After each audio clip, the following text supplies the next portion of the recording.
Leroy Nicky Barnes, the name alone once struck fear into Harlem streets. From a dope fiend to a heroin kingpin, from Mr. Untouchable to government witness, his story is one of power, betrayal, and ultimate revenge. The first heroin Nicky Barnes ever sold wasn't his. It was his father's. His father was holding it for a street dealer, but Barnes took some and sold it to the older guys in his neighborhood. That was his first taste of easy money. That was when he learned the value of heroin.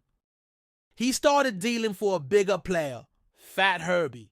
Herbie was connected to the Italians, the true gatekeepers of New York's heroin trade. Through Herbie, Barnes met Frank Madonna and his hot-headed younger brother, Matty. Matty wasn't one for disrespect. A few weeks after meeting Barnes, he gunned down one of Fat Herbie's dealers just for making fun of him. By the 1950s, Nicky Barnes was pulling in $1,600 a day. Serious money back then. He prided himself on quality. Keep the cut low, keep the quality high, he said. And it worked. By 1959, addicts on the street were asking for that Nicky Barnes thing. But success was short-lived. His operation was busted, and Barnes was sent to Greenhaven State Prison for 5 years. In prison, Barnes crossed paths with Matty Madonna again. This time, they weren't just acquaintances, they became friends. And Madonna? He was about to give Barnes the keys to a criminal empire. If you wanna be protected from the powder, you gotta be the Don. Let the profits flow up, let the risks flow down. Use your capos. Keep at least 3 layers between you and the dope.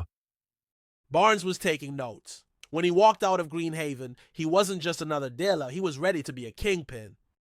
Once he was out, the mafia was ready to back him. Frank Madonna gave him half a kilo of heroin, a couple $1,000s, and a chance. That was all Barnes needed. He knew he needed muscle, brains, and loyalty. He found 7 men who could be trusted, or so he thought. Together, they formed a council. The drug deals were efficient. No face-to-face meetings, just car swaps. One full of heroin, the other full of cash. The operation was making millions.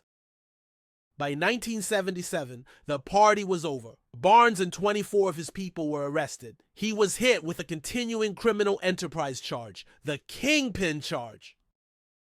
He was so confident, so defiant, he posed for the New York Times while awaiting trial. But the jury wasn't impressed. The jury found Barnes guilty. His sentence? Life without parole. At first, Barnes accepted his fate, even survived 7 months in solitary. But outside, his empire was crumbling. His women were living off his fortune, cheating on him. One moved in with another drug dealer. Another? She was sleeping with his former right-hand man, Guy Fisher. Guy Fisher, the only one still thriving, was now the man Barnes hated most. So he did what no one expected. He became a government witness. Thanks to Barnes, the council was wiped out. And Guy Fisher, he was sentenced to life in prison. Barnes even dedicated his book to him.